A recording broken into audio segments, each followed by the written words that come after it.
Friends, it's great to be with you all here today. We are excited for this very important topic with a very rich history and an enormous contemporary relevance around the ethics of alterity. And we're fortunate to be with a great scholar here today who is no stranger to us, but if he was, we would still love him as a stranger. And that is Tzvi Zohar, who was born in the US, I didn't even know that, and has been living in Israel since his parents came on Aliyah in 1958. After service in the IDF, he studied for 3 years in the Merkaz Harav Yeshiva, not a small thing, in Yerushalayim, before engaging in undergraduate studies at Ben Gurion University in Beersheba. His graduate studies were conducted at Hebrew University's Institute of Contemporary Jewry, where he completed his PhD in 1989. During the 90s, he taught at several academic institutions, including Ben Gurion University, the Ramat Gan Law College, and Hebrew U. Subsequently, Tzvi Zohar was appointed John C. Stillman Professor of Sephardic Law and Ethics at Bar-Ilan University, very important, where he taught from 1999 in the Faculty of Law and in the Faculty of Jewish Studies until he was granted the status of Professor Emeritus in October 2017. Israel kind of tries to move you along. Tzvi has been associated for many years with the Shalom Hartman Institute in Yerushalayim, where he was appointed a senior fellow at the Kogod Research Center for Contemporary Jewish Thought.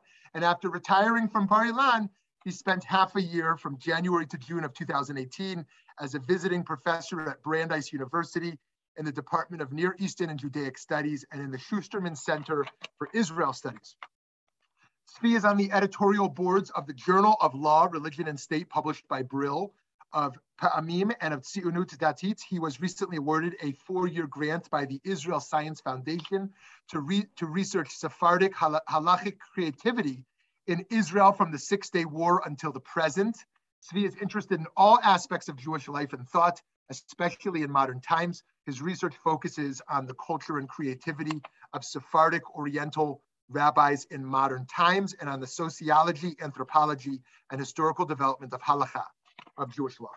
So friends, we are very excited that Professor Zohar here. We are an educational organization, but we are also an activist organization that is working each day to support refugees and asylum seekers relevant to this topic, many other populations as well. And so we are both interested in how to bring more chizik, more strength to that work, but also to think critically historically, and intellectually about the various nuances from our tradition and how they can inform these central ethics that we often discuss. So Professor Zohar, welcome back.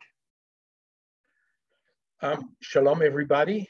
And it's about 20 of 7 here out in the outskirts of Jerusalem. And I'm happy to be with you and with Shmuley and Eddie.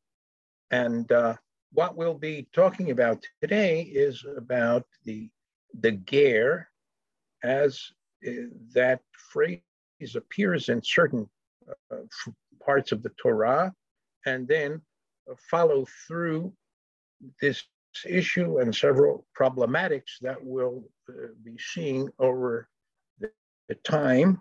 And of course, Torah in many ways supports and advocates for us to be helpful to various categories of people who are in need of support and strength, and the widow, almanah, the orphan, yatom, poor people, ani, and so on. And one of these is the ger. The word ger, which we'll soon be seeing what this means, appears in the Torah in various contexts and throughout the Bible. And apparently not all of these have the same meaning, so it has to be understood contextually. And what we're going to be doing in the following time is looking at certain pesukim, certain verses from the Torah, and trying to see what their plain meaning is, and then see what Chazal, the rabbis, did with that. And once we see that, we will realize that we have a certain contemporary issue which we need to address. And the rest of the time we'll be spending seeing how to deal with that from the point of view of a halachic mode of thinking. So what I would like to do now is to share screen with you of the text, which maybe some of you have. And I'm going first is going to appear the wrong text. And now is going to appear the correct text. Okay. And what you should be seeing here is a text that says at the top, you shall not oppress the ger. To whom does this norm apply today under halacha? So in 4 verses, the Torah cites God as requiring the Israelites, that's the previous name of the Jewish people, to be especially considerate of persons who are in the status of ger. And we have 4 such psukim that give the justification for that. We were ourselves gerim in the lands of Egypt. You shall not wrong or oppress a ger, for you are gerim in the land of Egypt. Similarly, in Shemot, in Exodus further on, you shall not oppress a ger. You know the heart of the ger. Atem yida'atem et nefesh hager, ki gerim heyitem be'eretz Mitzrayim. When a ger resides with you in your land, you shall not wrong him. You shall treat him as an Ezrach. We'll see further on what that means. You shall love him as yourself. Ve'avta lo kamocha, ki gerim heyitem be'eretz Mitzrayim. For you were gerim in the land of Egypt. Ani Hashem Elohechem. And in Devarim, God's greatness is extolled and his justice, and he renders justice for the orphan and the widow, and loves the ger, giving him bread and cloak. Ve'ohev ger latet lo lechem v'simla, ve'ahavtem et hager ki gerim meyitem be'eretz Mitzrayim. You shall love the ger, for you are gerim in the land of Egypt. Now, we'll see here 2 places in this book of Bereshit where we find the term ger. Abraham, coming to bury Sarah, speaks to the Chitim Bnei Chet, and he says, ger v'toshav anochi imachem. I am a ger and a resident among you. And before that, which is the first appearance of the term in the Torah, and some people hold that the first appearance of the term in the Bible somehow establishes or has special significance in understanding this term. God says to Abraham, to Avram, ידוע תדע כי גר יהיה זרעך בארץ לא להם ועבדום ועינו אותם 400 שנה. You shall know that your seed shall be gerim in a land not theirs, and they shall be enslaved and oppressed 400 years. Now, the Mefarshim, Abraham Ibn Ezra, who was one of the great Mefarshim of the medieval times and set a standard for Peshat interpretation, explains the difference between the ger and the Ezrach, which today it's used as a citizen. But Ibn Ezra points out the background of this term. In Hebrew, a person who has a family is likened to a branch attached to its source. And in Tehillim, this appears that the person was like a branch attached to its source. An individual, such an individual is called an Ezrach, where the meaning of Ezrach is a branch, as in a sprouting tree with many branches, Ezrach Ra'anan. Conversely, as opposed to that, ger means gargir shenicherat min hasaif, a berry plucked from a branch. So an Ezrach is a person who, together with his family, is rooted in a certain place. And a ger is somebody who may be in that same place, but he is plucked from his place and context of origin and is an individual cut off from his original place and society.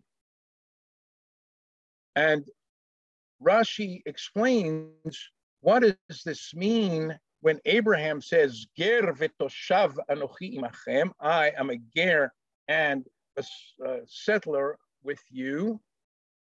Ger me'eretz acheret, that I'm coming from a different country, but I have settled here. But a ger means somebody who is not in their original context, that was plucked from their original context and is now living somewhere else.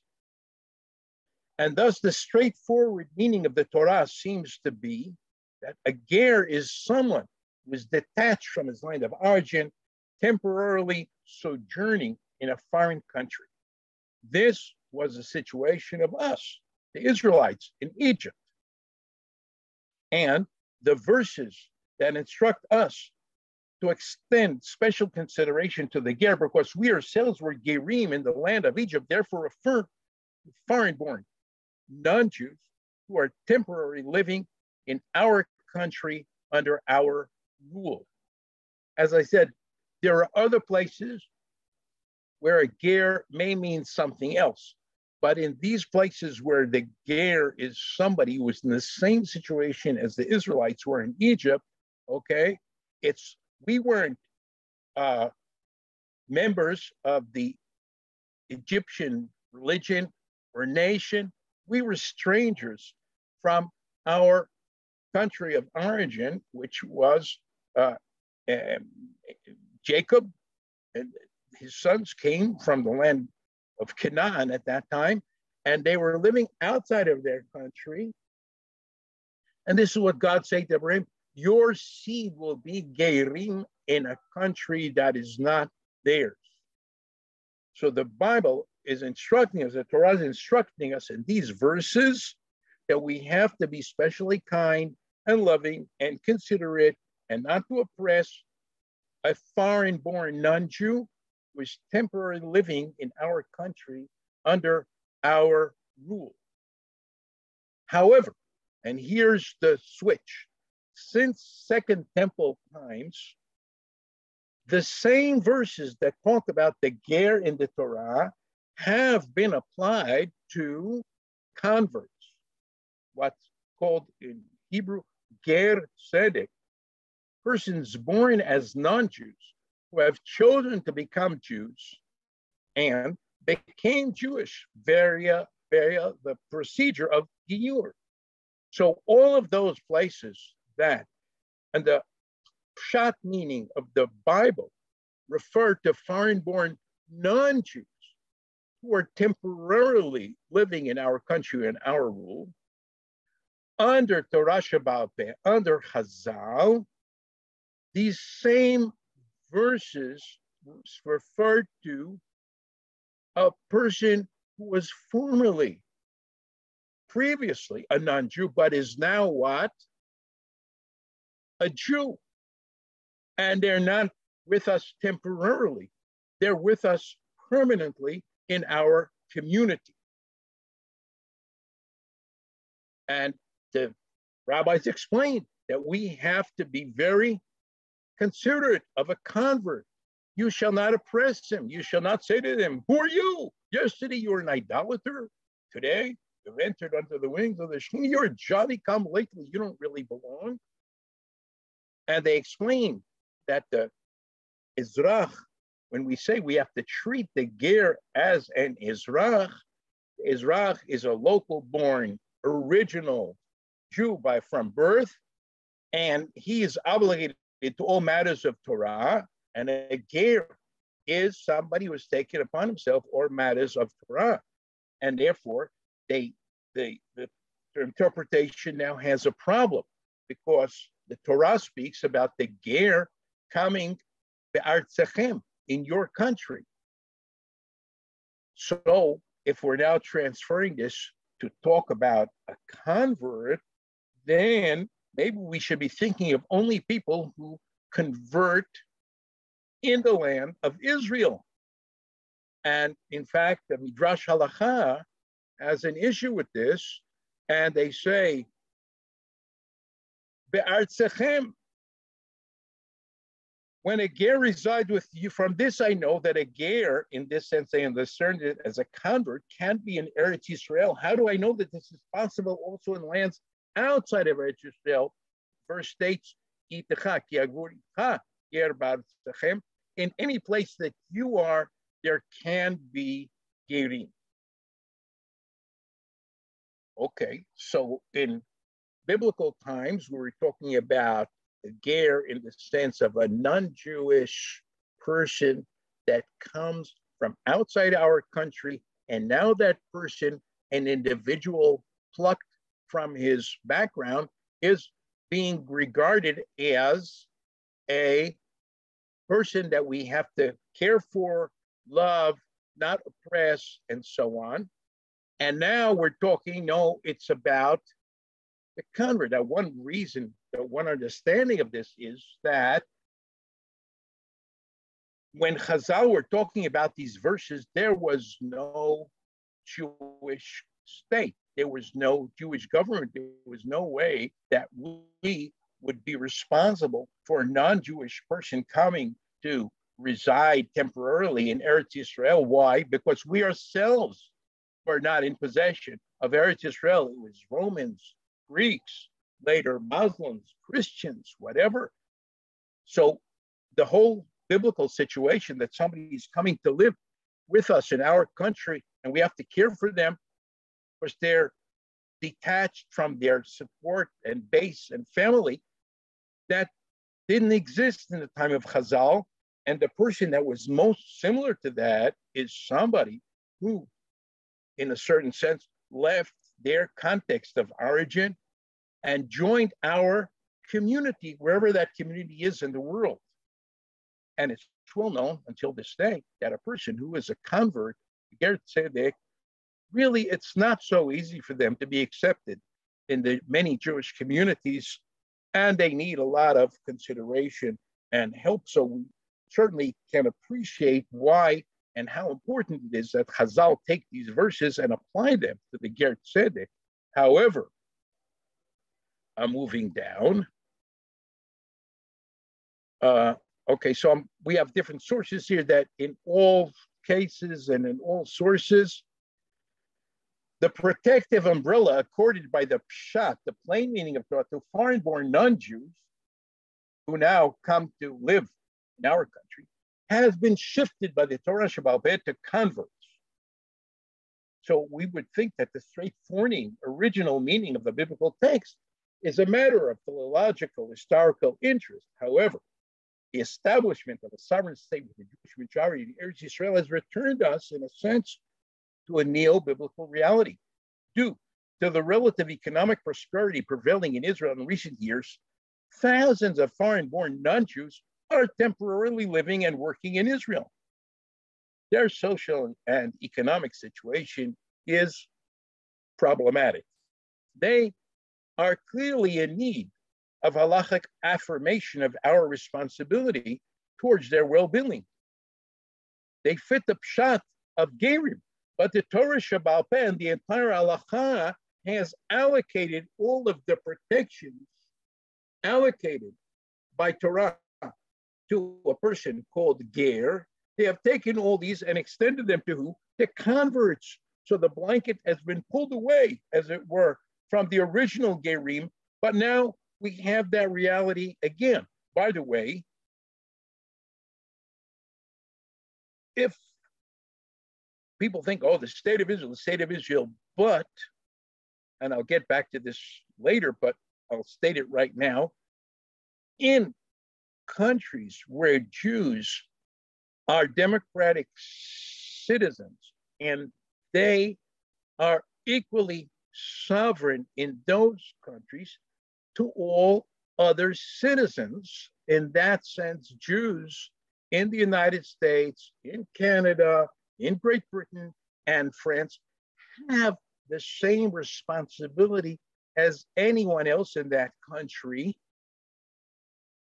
for what happens with foreign-born people that come to work or to whatever in that country.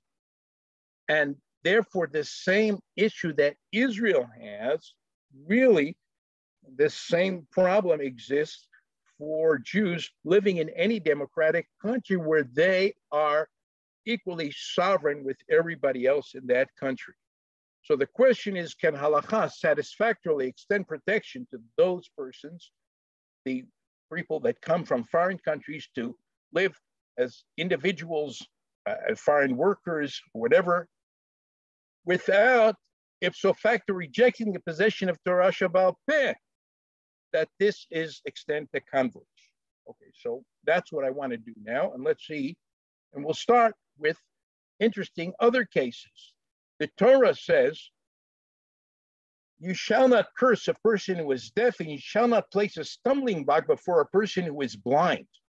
What does this mean, to not place a stumbling block before a person who is blind? We can look through the entire Torah Shabbal Peh, all rabbinic sources, all subsequent halachic sources, and what do we see? That not to place a stumbling block before a person who is blind is referring metaphorically to somebody who doesn't understand, doesn't realize what's going on.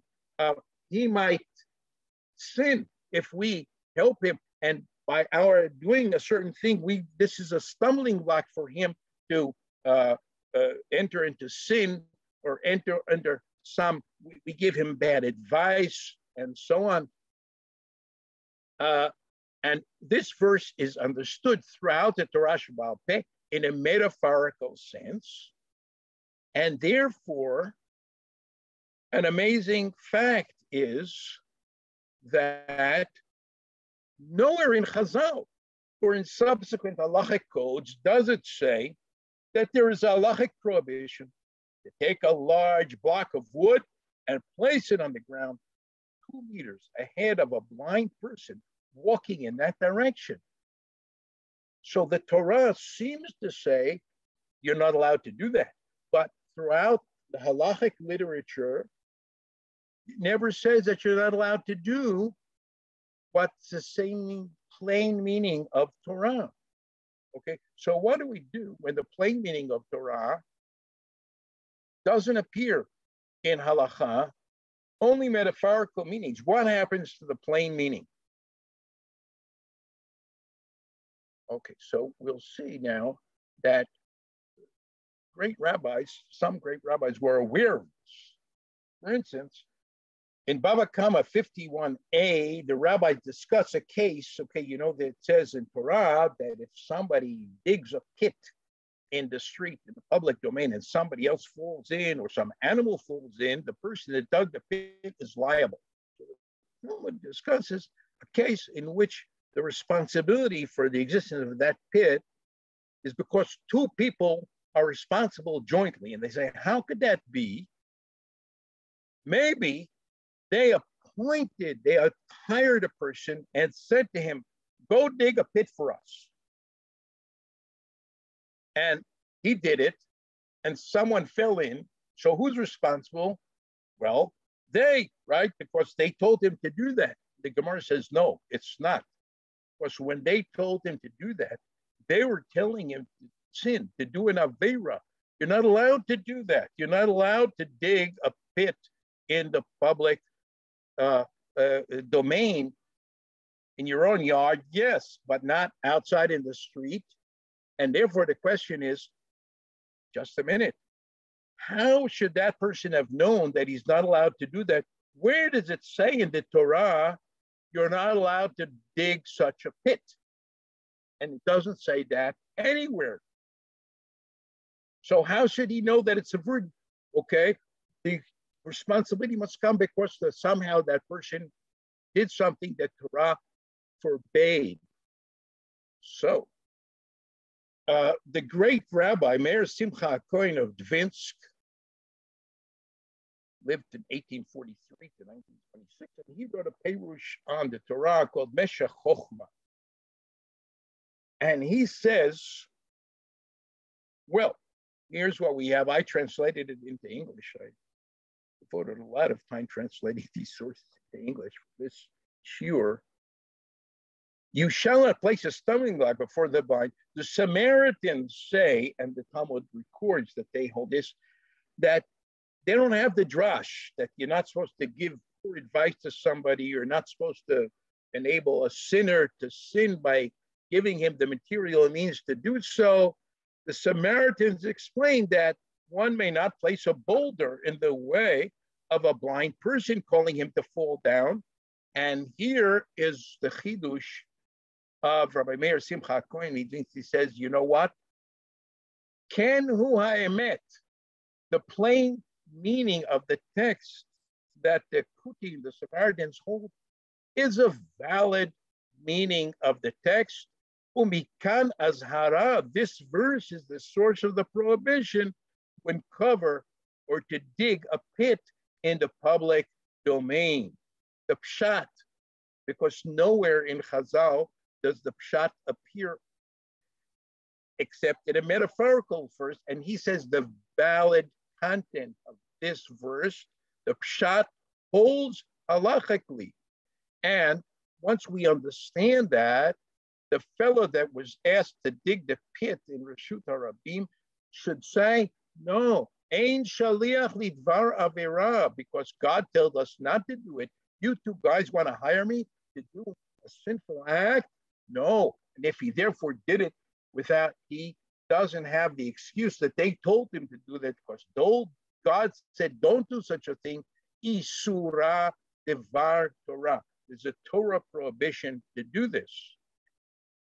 And in fact, Moshe Feinstein, in Shelot Uchuvot Igruk Moshe, mentions that he also has this same view. The prohibition, don't place an obstacle before a stumbling block, before a blind person, has two meanings.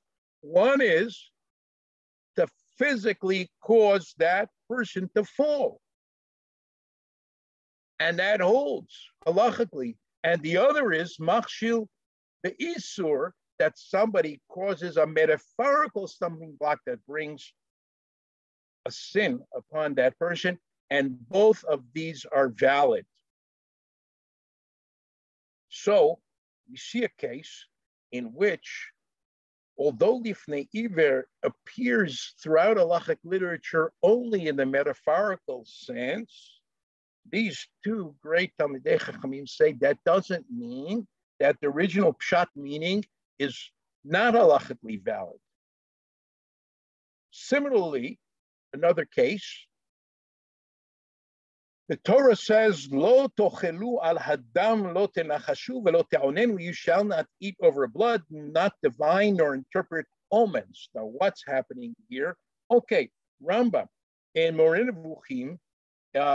The Torah Sheba'al Peh takes this, according to the Pshat, is a kind of witchcraft or divination.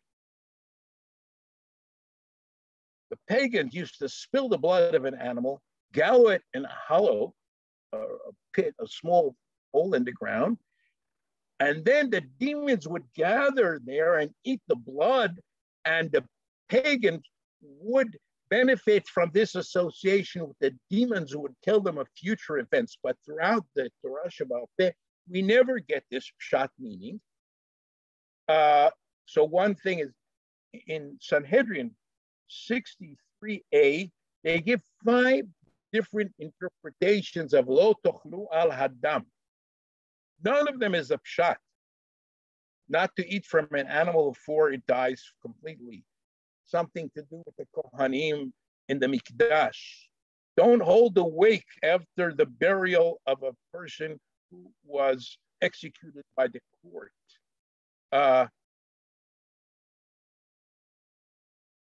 And so on. Nowhere in Chazal, in Al-Hakod, does it say that there's a halachic prohibition to conduct a ceremony described in the Pshat, to convene demons. Now, does this mean that if a Jew today conducts such a ceremony for demons, he is not in transgression of the pasuk? So Rabbi Eliyav Shochenman devoted an interesting article to this question, and he concludes that although Torah Shebaal Peh never cites the pshat as being forbidden, a person who today would conduct such a ceremony is in direct the transgression of the Torah prohibition, don't eat over the blood.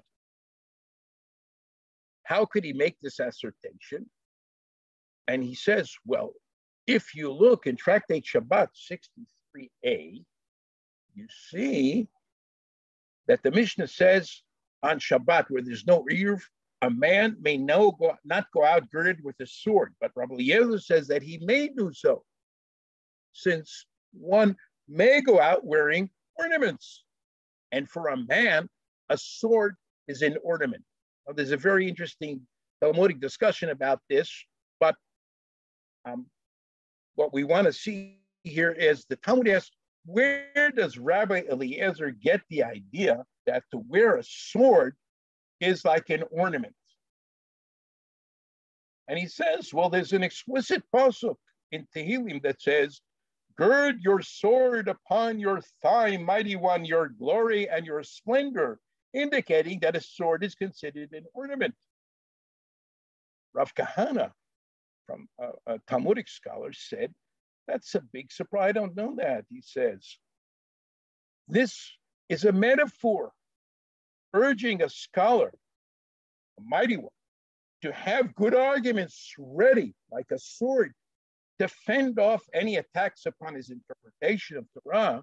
And he pointed this out to his teacher, Mar Bareida Rav Huna.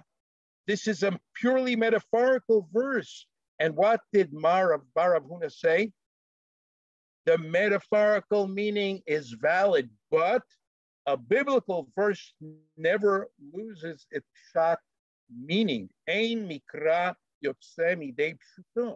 And Rav Kahana says, I was 18 years old. I studied in Talmud. I never realized this until this meaning. I thought that whatever homiletical meaning the Torah Shebaal Peh interprets verses, that's the only meaning that's valid halachically. And in Tractate Yevamot, the same idea appears, where Rava said, in the entire Torah, a verse does not depart from its shot meaning.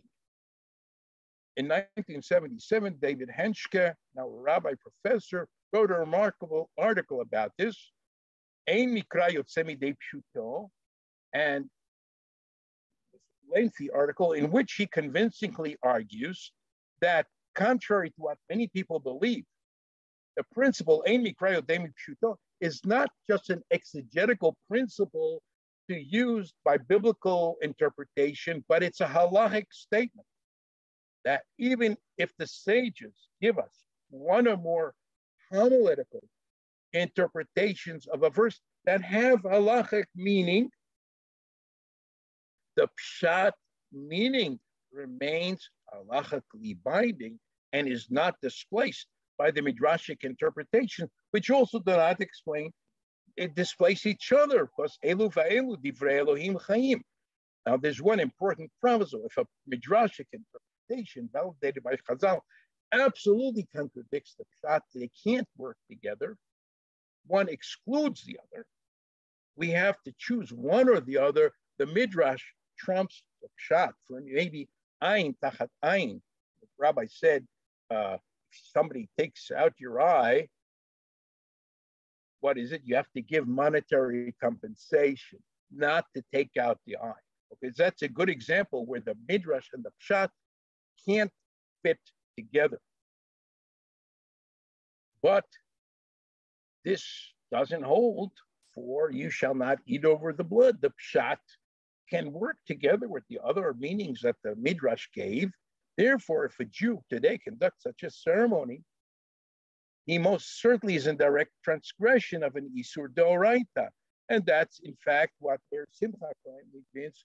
And Rabbi Feinstein said about the stumbling block, the pshat of the stumbling block. You're not allowed, according to Torah, to take a physical big object and put it in the way of a blind person or create any physical thing that will hurt or damage people in the public domain. And that's despite the fact that Halakha, Torah Sheba'al Peh, talks only about the metaphorical meanings.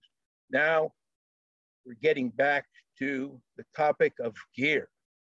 The pshat meaning of the Torah, as we saw, is that a ger is somebody who is detached from his land of origin, is temporarily sojourning in a foreign country, as we were in Egypt.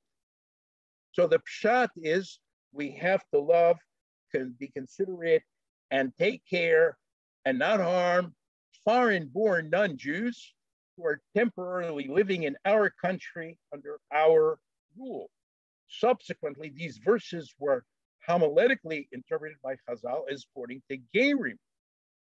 But now that we realize the principle of ein mikra yotzeh midei pshuto is a halachic statement, and even if the sages offer one or more homiletical interpretations of a verse, the pshat remains halachically binding and is not displaced or invalidated by the midrashic interpretations. Therefore, extending special consideration and care to gerim, foreign-born, non-Jews who are temporarily living in our country, whether Israel or other countries where Jews are equally sovereign to other citizens under our rule,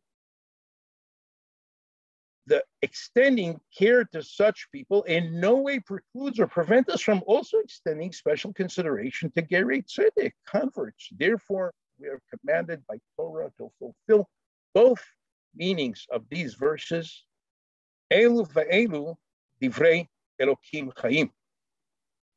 And I will conclude by pointing out that we have several sources over the generations that make this implication or make this statement in, for instance, Sefer Achinuch, where he is talking about you have to love the ger. He explains that this pertains to a convert. But then he says, we should learn from this precious commandment to have mercy on a man who is in a city that is not the land of his birth and the place of the family of his fathers. We should not pass him by on the road when we find him alone and his helpers are far from him, since the Torah warns us to have mercy on anyone who needs help.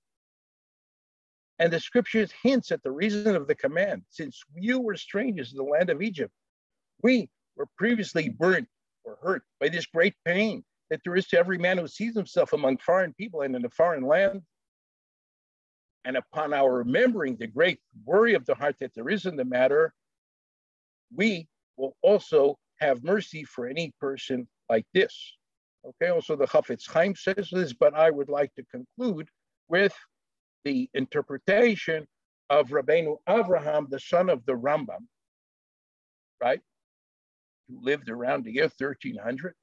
And he was a very interesting scholar and person in many ways. He was the only son of Rambam, who called him Avraham because Rambam greatly admired Avraham Avinu. And he wrote a perush on the Torah, of which we have the Breshit and Shmot, and this was published in 1958 from manuscript by under the auspices of the great scholar of Iraqi Jewish origin living in London, Suleiman David Sassoon. And here is how it looks. And I'm not a collector of books, but for some reason, many years ago, I bought this. And while I was preparing this material, not now, I have an article that I wrote about this, but never published. Avram ben Arambam says, okay, this is the original is Arabic. The primary meaning of the word ger is a sojourning foreigner, meaning the original pshat meaning. Later, it was extended to a convert who entered the faith, as we see in Shmot. A ger wants to sacrifice a Pesach, but to sacrifice a Pesach, you have to be part of the Jewish people. Because such a person is usually a sojourning foreigner. Now, here's an interesting historical comment. In medieval times, a person who was Muslim could not convert in a Muslim country. He would be killed. A person who was Christian could not convert to Judaism in a Christian country because he would be killed. So if they wanted to convert, they would have to leave, or frequently, they would have to leave their country of origin, travel to the other place. Okay, if a Christian from Europe would move to Islamic countries, they didn't care if a Christian became Jewish or whatever, as long as a Muslim didn't become Jewish. So a person who's a ger tzedek, says Avram ben Arama, is usually also a ger originally in the previous sense. The pshat meaning of the Torah is what? Ger lo toneh v'lo tilchatzenu is in the sense of the pshat of a sojourning foreigner. Ki gerim eitem. You yourselves were such people. And the sages of the Masoret interpreted it as referring to a ger tzedek. And it is possible, says Avram ben Arama, the intent is to both. In conclusion, in any country where Jews are sovereign, both in the state of Israel and in any democratic country where Jews are sovereign citizens, we are halachically obligated by Torah to extend special consideration and love both to foreign-born non-Jews who are temporarily living in our country under our rule, in addition, of course, to gerei tzedek. And here I conclude. And if anybody wants to ask a question or comment, I suppose that Eddie will take or give the people the ability to respond. Great. Thank you so much, Professor Zohar. Thank you so much.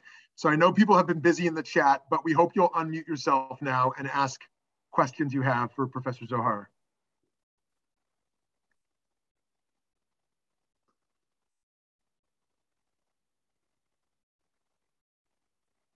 If there's anything in the chat that I didn't see because I couldn't see it, so if somebody could read it to me, I'll be happy to respond.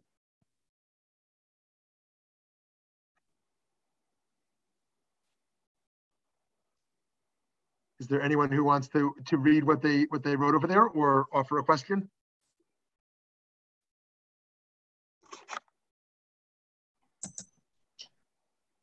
Yeah, if that would be welcome. As I wrote in the chat, and I may well have misunderstood your teaching in this regard, this thing about if two people hire somebody to dig a pit in the street, it was a while ago, I hope I'm remembering it correctly, and somebody falls in it, they're not liable, just the digger.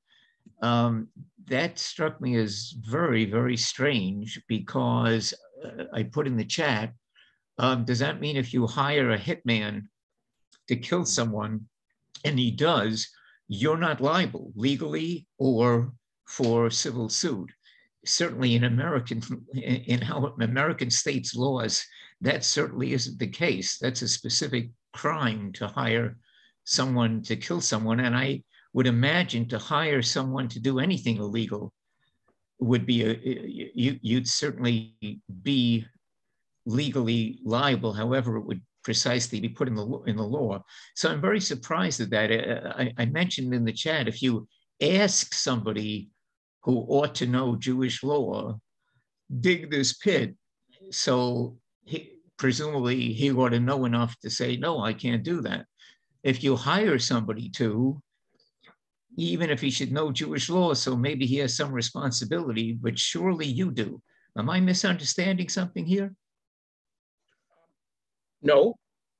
In fact, we can refer to the Nuremberg trials, in which the claim of the defendants was that all they were doing was carrying out orders.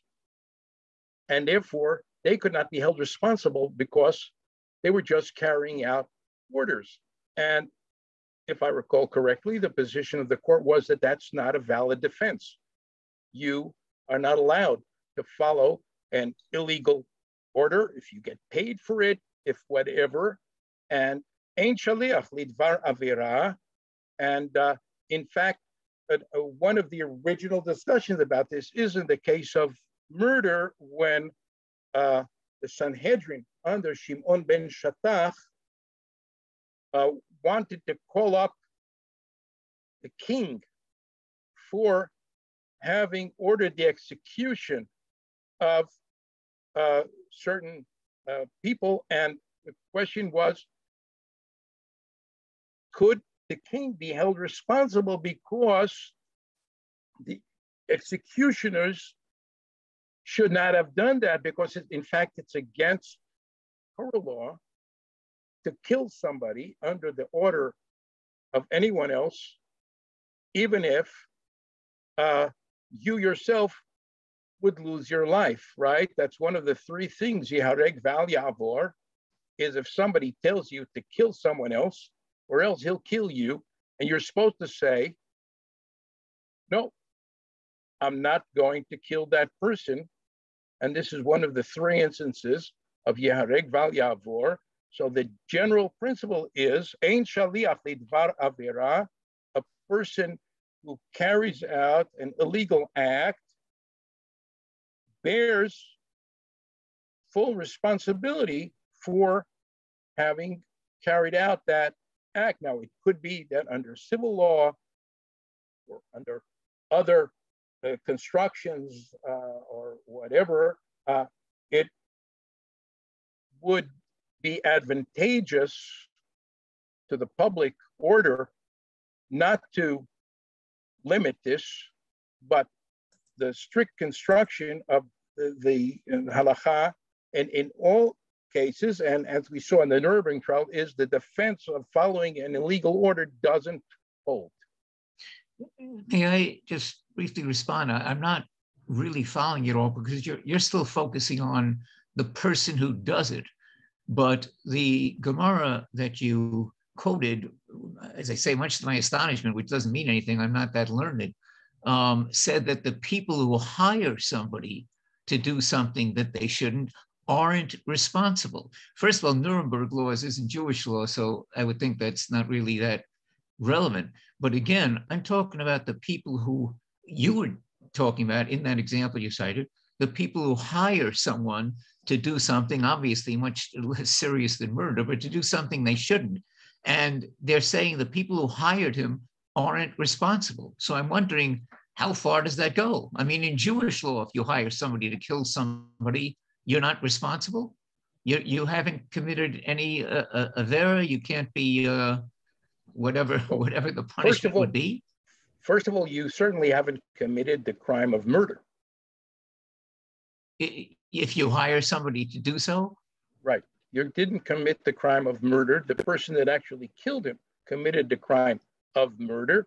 And, well, following what we saw in the sources, perhaps you put a stumbling block before the blind. And bifnei iver, because you shouldn't have put the person in that situation or giving him an incentive to sin, so we could hold you under that, but you're not a murderer. And you're not, you may not have actually done the crime, but I forget what it's called in most American law, you'd certainly be guilty of a crime and maybe even a capital crime to hire somebody to kill someone. Are you saying in Jewish law, you're not criminally guilty for hiring somebody to kill someone? As far as I know, you're not guilty of murder for doing such a thing. Aside from not being guilty of murder, are you guilty of another crime? This is a fascinating conversation. I just want to move on to our next bit here. Rabbi Sirota, you want to jump in? Yes, I would. I may be asking a question that would bring us into another lecture, but the status of Ger Toshav, and Ger Tzedek. We were in Egypt for centuries. I'm wondering if these, in your view, at least you could give us outline of your view, whether they have any applicability to, let us say, Palestinians. It's clear that the ordinary Palestinians who live in Eretz Israel, it's clear that foreign workers, temporary residents who come from other countries, fit into the biblical category of Gerim. But the real question is the applicability of Ger Toshav in any context, current context in Eretz Israel. Okay, so that's a good question. But what I'm saying is the ger, in the sense that it appears in the psukim, doesn't cover what rabbis invented the term ger toshav. Okay, that's a different situation. Okay, now why? Because first of all, the Palestinians are not foreign born. They're not living in a country that they're not native to. They're not living without their family and whatever. So whatever protection and attitude we should have under Torah towards Palestinians, or for instance, take Native Americans, okay, various tribes that you have in Arizona and whatever, they may very well merit protection, care, and whatever, but under a different rubric. Not one rubric covers all people in need, like Yatom, Almanah, and there's many people who could be in need and worthy of our protection. The ger in these psukim is talking about a certain type of person and doesn't cover everybody. In a certain sense, also, it wouldn't cover somebody who came from abroad, for instance, and got full American citizenship. They're not a ger. They're now an American citizen, and they should be accorded full respect and rights and whatever because they're American citizens, but they're not a foreign temporary alien anymore. So that's a different category of why they should get respect, help, and support. Great. Great. Tim, did I see you want to jump in? No? All good. Okay. Anyone else want to jump in here?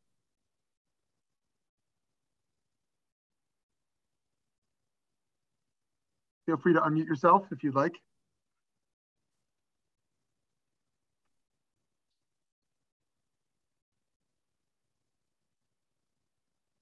Could I just, maybe if there isn't another question, this part of this, our status in Egypt after being there for centuries, is it, our status is challenging because we were oppressed at that point? I mean, there'd be generations and generations of Bnei Israel who grew up in Egypt and how do you determine who qualifies biblically for the status of ger, since we were settled there for so long? Were we gerim only in Egypt? Were we ever gerim in Bavel? I mean, is it tied to the nature of what of our experience in Mitzrayim? Well, I mean, first of all, if a ger is somebody who comes from somewhere else, sees themselves as coming and belonging somewhere else, and now they are, for the time being, in some foreign country and not attached to their original place and context of origin, that would seem to be the meaning of ger. And for instance, let's say there were Jews who were now, so there's an interesting question, which of course is a subjective question. what if a Jewish person is living in a country and they don't think that they really belong somewhere else? Okay, they're living in Sweden. They don't think that they belong in Israel. They feel that Sweden is their home. So they're not a ger anymore. They are now Swedish persons of the Jewish faith or whatever. And as you know, this was the interesting debate in the French Parliament just after the Republic was founded. Should France give full citizenship to the Jews? And one side of this interesting debate in the French Parliament was no, because the Jews are a foreign nation living temporarily in Galut. And that's how the Jews see themselves. And that's how they are, right? The Jews in southern France, as far as the Jews call themselves La Nation Juive, okay, the Jewish nation. And as long as the Jews see themselves that way, they can't be simultaneously part of the French nation and part of the Jewish nation. And the other side was, no, no, no. These Jews, for whatever reason, can and should see themselves as part of the French nation, French persons of the Jewish Mosaic faith. And under that rubric, the Republic can accommodate them because they can be part of the French people with the Israelite religion or the Christian religion, whatever religion, we don't care about that. So when Jews see themselves and feel as Gerim and they're regarded as Gerim by the other inhabitants that you don't belong here, you're not part of us, you belong somewhere else. And the Jews said, that's right. Maybe we're living here hundreds of years, but we're in Galut. So they're Gerim. So the Jews in Babylonia were probably Gerim. But would that hold for all Jews at all time? Well, that's now an interesting question. So to get back to the foreign worker, okay, if a foreign worker comes to live in Israel and work as an agricultural laborer or work as a nurse giving support to elderly people, but they continue to see themselves as belonging to their family and their country of origin, and they're here for some time and they're going to go back, that's the biblical ger, which I now have argued according to the Pshat halachic, we have obligations not to mistreat them, to be kind to them, to treat them fairly, and so on. However, if this person will ultimately, by whatever process, become an Israeli citizen or choose to become Jewish, they're not a ger in that sense. They may be now a ger tzedek. They may be an Israeli citizen, but they're not an alien temporary worker who around the world is especially liable and vulnerable. I'm going to speak up. Amazing. Thank you so much, Professor Zohar. Thank you so much for joining us. Thank you all for joining us. We hope you'll join many of our upcoming Rila Tzedek learning opportunities in the coming days. In Eretz Yisrael, have a great night, and everywhere else, have a great day. Thanks so much. Okay. Toda rabah.